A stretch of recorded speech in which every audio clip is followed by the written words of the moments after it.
युद्ध को लेके 2 बातें बड़ी महत्वपूर्ण है। पहला ये कि युद्ध वहीं होगा जहाँ पैसा होगा और इस समय एशिया पूरे विश्व की अर्थव्यवस्था की रीढ़ की हड्डी बना हुआ है। इसलिए आप एशिया में ध्यान से देखेंगे तो उत्तर में रशिया यूक्रेन के साथ भिड़ा हुआ है। हालाँकि रशिया अपने आप को एशिया का देश नहीं मानता, वो यूरोप में अपने आप को कंसिडर करते हैं और यूरोप वाले गोद लेने के लिए तैयार नहीं है। खैर इस विषय को कभी और दिन देखेंगे।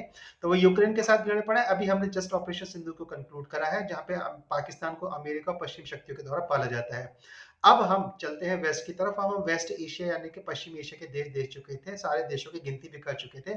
आप लास्ट लेक्चर में उसको देख सकते हैं, जो लास्ट लेक्चर हमारा हुआ था। फिर हमने देखा था मध्य पूर्व एशिया कौन सा देश है और अब देखने वाले हैं कि मध्य एशिया यानी कि सेंट्रल एशिया कौन सा क्षेत्र पड़ता है। तो सेंट्रल एशिया के जो कुल देश हैं उसमें हमारे पांच पांच देश मिलते हैं। एक मिलता है हमारे पास कजाकिस्तान, जिसकी राजधानी है अस्ताना। कजाकिस्तान से जो बॉर्डर शेयर होता है वह होता है तुर्कमेनिस्तान का। कजाकिस्तान और तुर्कमेनिस्तान ये दोनों ही कैस्पियन सागर के देश हैं।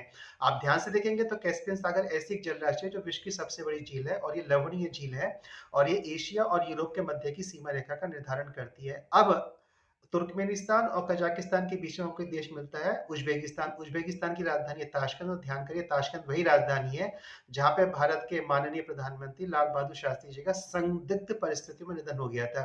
अब इसके पूर्व में चलते तो हमको मिलेगा किर्गिस्तान। किर्गिस्तान की राजधानी है बिशकेक और इसके दक्षिण में हमको मिलेगा ताजिकिस्तान और ताजिकिस्तान की जो राजधानी वो हो जाती है दुशानबे। तो इस प्रकार से जो मध्य एशिया उसमें केवल पांच देश हैं। देश तो पांच है, क्षेत्र भी छोटा है लेकिन है बड़ा महत्वपूर्ण, क्योंकि मध्य एशिया में जो देश हैं ये चीन के साथ अपने बॉर्डर को शेयर करते हैं, जहाँ पे कजाकिस्तान है, किर्गिस्तान है और ताजिकिस्तान है। तो अब अगले लेक्चर हम देखेंगे कि मध्य वो उसमें पूर्वी एशिया के कौन कौन से देश है, उसके बाद देखेंगे दक्षिण पूर्वी एशिया के कौन कौन से देश है।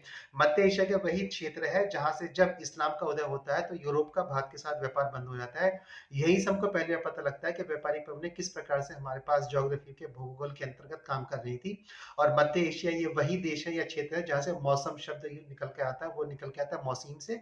और आज हम इसे मौसम शब्द के रूप में प्रयोग करते हैं। तो अभी चैनल को समर्थन देते रहिएगा, सब्सक्राइब करते रहिएगा, वीडियोस को लाइक करते रहिएगा। आपसे अगले लेक्चर में मिलता हूँ पूर्वी एशिया के देशों के साथ।